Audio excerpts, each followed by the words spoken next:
Les amis, j'espère que vous allez tous très bien, tellement content de vous retrouver pour cette nouvelle vidéo.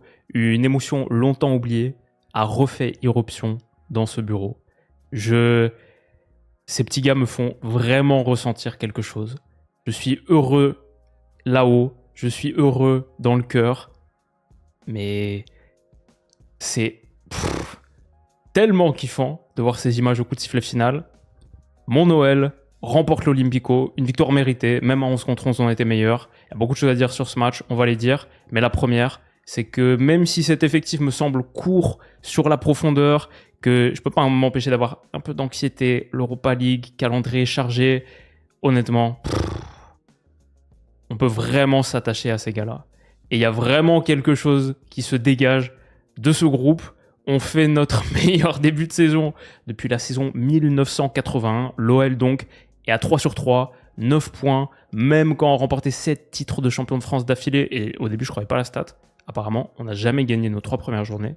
Je me souviens d'une saison où on était encore invaincu après peut-être 10-11 journées. On perd contre Rennes, si je ne dis pas de bêtises.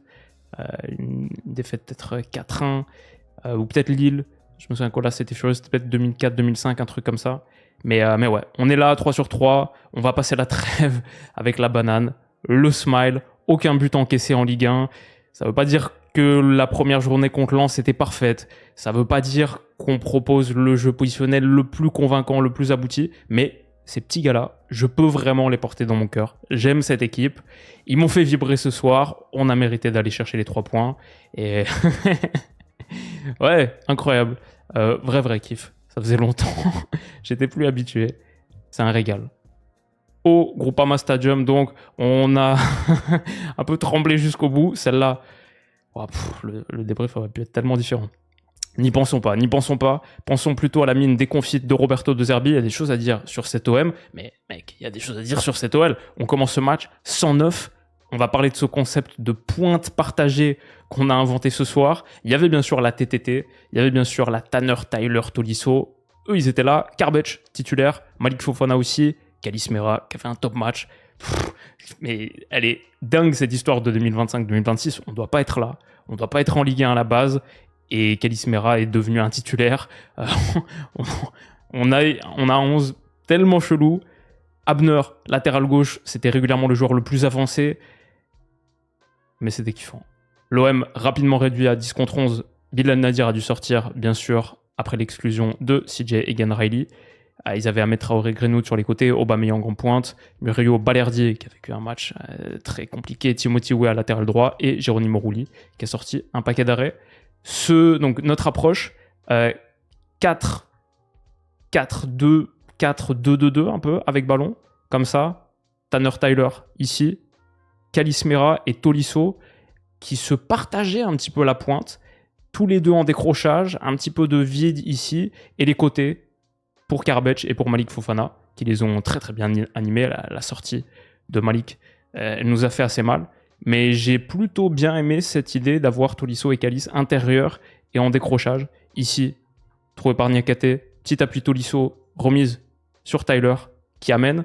L'OM, ils ont un problème cette saison, leur ligne du hors-jeu, ça ressemble pas du tout à une ligne, elle est très très déséquilibrée. On a beaucoup exploité cette profondeur initialement, avec des bons ballons comme ici, de Morton dans la profondeur pour Abner.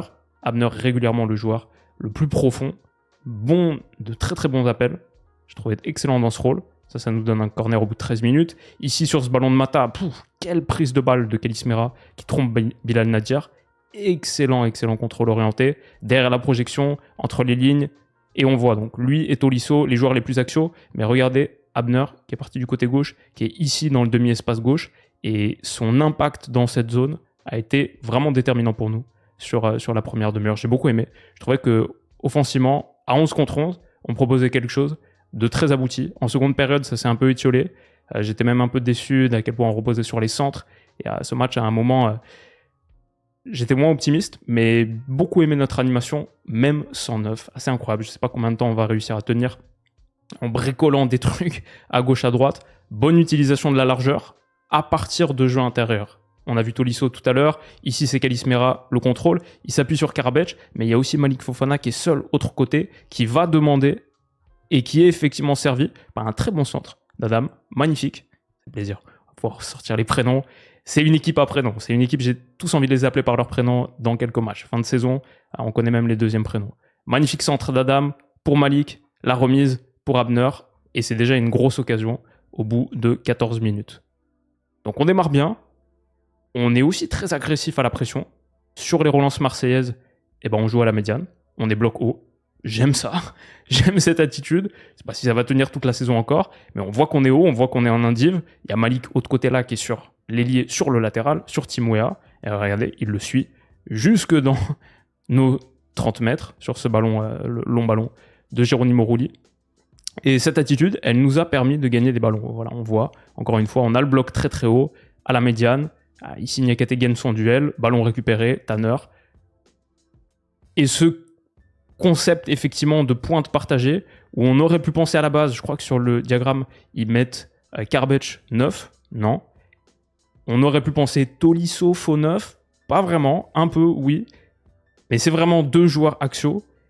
Et ouais, assez intéressant, avec l'appui des latéraux, Maitland-Niles, Abner, dans les demi-espaces, la largeur occupée par Malik Fofana et Karbech, une approche assez offensive, beaucoup de monde sur la dernière ligne, Marseille qu'on a un petit peu acculé dans ces 30 mètres, avec en plus de la pression qui marchait plutôt bien. Eux, ils ont des problèmes, eux, ils ont de gros problèmes, je trouve, mais on a su en tirer profit, et ouais, ce duo-là, un petit peu pour créer une forme de carré. On parle parfois du 3-box-3, le 3-5-2, 3-4-3. Là, Tanner, Tyler et Tolisso, Kalis, ça faisait un carré qui fonctionnait très bien avec des ailiers qui étaient vraiment positionnés sur le long de la ligne de touche, la craie sur les crampons. Et ça marchait très très bien avec cette ligne haute marseillaise, mais manque d'agressivité mise sur le porteur. Je trouvais qu'ils ont fait honnêtement un très mauvais match, même en 11 contre 11. Et quand on récupère ce ballon-là, par exemple, je trouve ça assez catastrophique pour eux. Ils essayent de faire remonter leur ligne. Tanner est ici.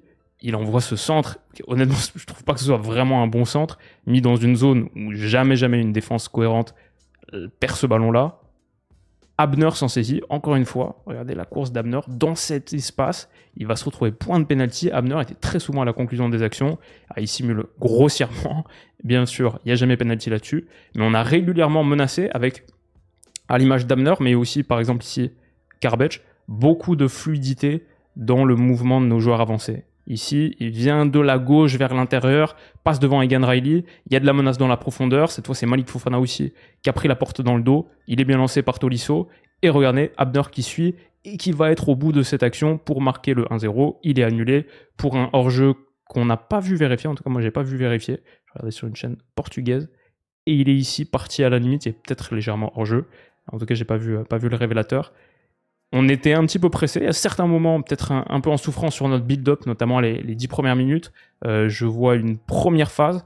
Heureusement qu'on s'y est pas trop attardé, mais où effectivement on avait quelques petits soucis à la construction encore. Peut-être que d'autres équipes réussiront à mieux exposer cette carence chez nous.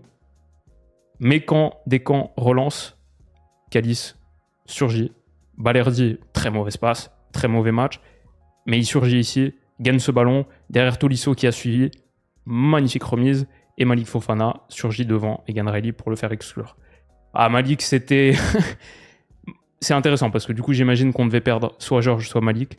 J'aime beaucoup les deux, j'aurais bien aimé garder les deux. Actuellement, on se retrouve avec ce concept de pointe partagée, parce que sinon, c'est Enzo Molebe ou Alejandro Gomez Rodriguez, les deux 17 ans, comme avant-centre. On n'a personne d'autre. On a fait entrer Afonso Moreira, on a fait entrer Pavel Schultz à la fin. C'était bien, mais c'est pas des avant-centres. Donc effectivement, je ne sais pas combien de temps ça va durer ce 4-2-2-2 sans vrai neuf, presque à peine des faux neufs, presque sans vrai neuf.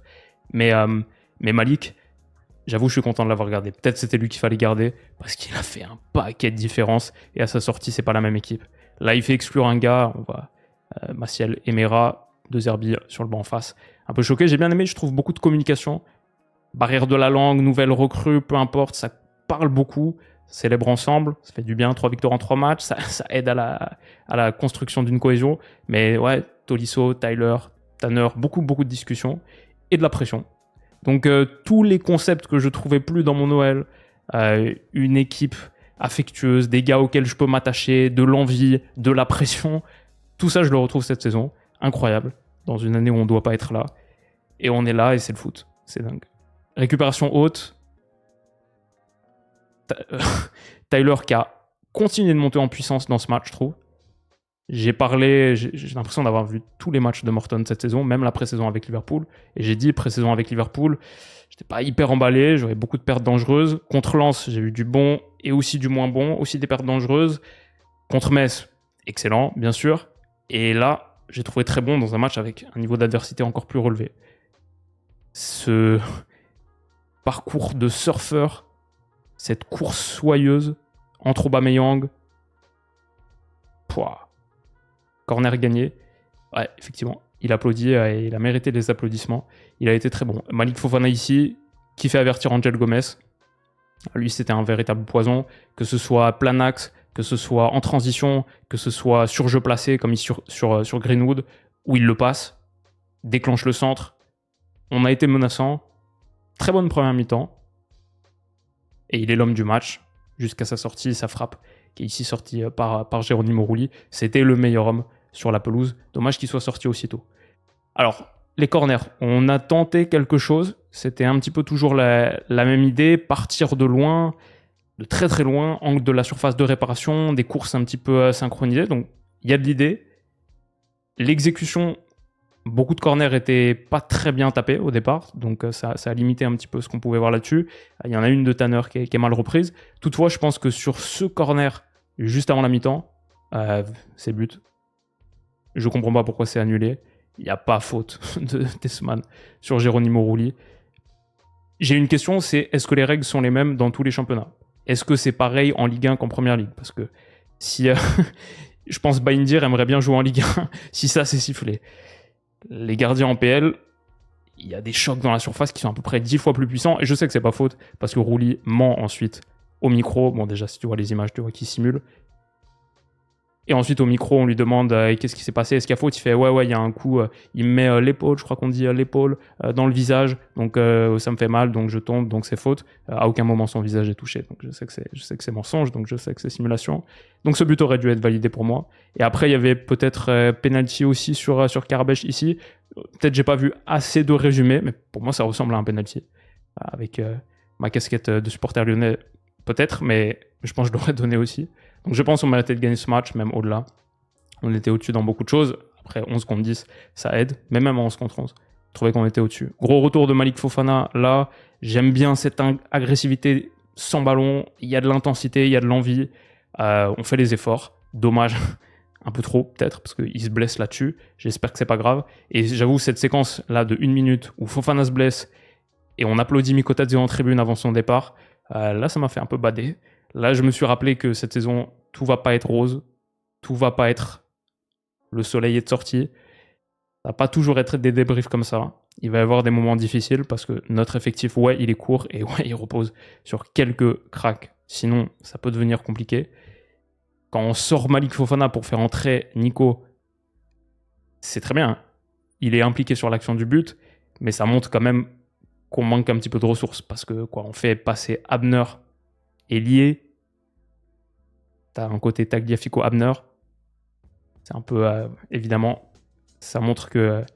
Et cette seconde mi-temps, d'ailleurs, dans l'ensemble, elle a montré qu'on pouvait manquer un petit peu de ressources. Face à ce bloc bas marseillais, beaucoup de centres, avalanche de centres. J'aurais bien aimé qu'on procède un petit peu plus par jeu intérieur. Je pense qu'il y avait des possibilités. On a vu en première période des appuis avec Tolisso, dos au but à l'intérieur, sur du petit circuit, qui était intéressant. Mais beaucoup de centres recherchés, beaucoup de Karabech qui centrent. Je pense qu'on a dû faire 20 centres en seconde période. C'était beaucoup et je pense que c'était trop. Roulier s'en saisissait assez bien.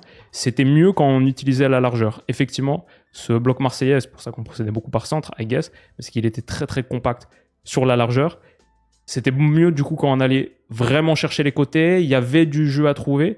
Et même si c'est un centre in fine, typiquement, plutôt que rentrer sur le pied gauche et aller balancer le centre, j'ai bien aimé qu'on donne à Morton ici, dans la petite profondeur. Redoubler de ces petits circuits pour mettre Marseille encore plus en difficulté, encore plus proche de son but, les pousser à la faute. Et ici, après le petit ballon de Morton par-dessus, magnifique, Tanner qui surgit, Nico et le reste, on connaît. Explosion de joie au Groupama Stadium, j'aurais bien aimé être là. Je pense à tous mes potes qui y étaient. Je pense à vous. Et c'était un kiff. quelle image pour finir. C'est... je m'enflamme pas totalement, vous avez vu. Je suis quand même conscient de la situation au global. En plus, le mercato est même pas fini. On peut prendre encore une mauvaise nouvelle ou une clim dans 24 heures. Malik, please stay. Mais ça fait plaisir. Ça fait plaisir, qu'est-ce que tu peux dire? 3 victoires après 3 matchs. Je dis pas qu'on va rester là-haut toute la saison. Je dis simplement une chose, j'aime cette équipe. Et juste ça, avec l'OL, ça faisait très très longtemps.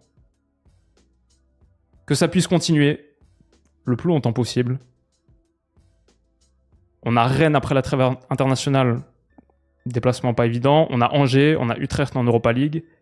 On a un déplacement à Lille. Mais continuons à kiffer.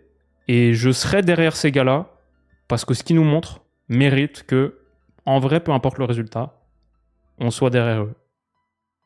Il y a de l'envie, ils communiquent entre eux, il y a quelques cadres, quelques leaders, il y a des jeunes, il y a des mecs qui cherchent à faire véritablement décoller leur carrière. Il y a un beau cocktail. Il y a notre OL. Prenez soin de vous les potes, passez une excellente semaine. On va faire beaucoup de vidéos cette semaine. Donc on se retrouve très vite. Et ouais, passez une bonne semaine. Bisous.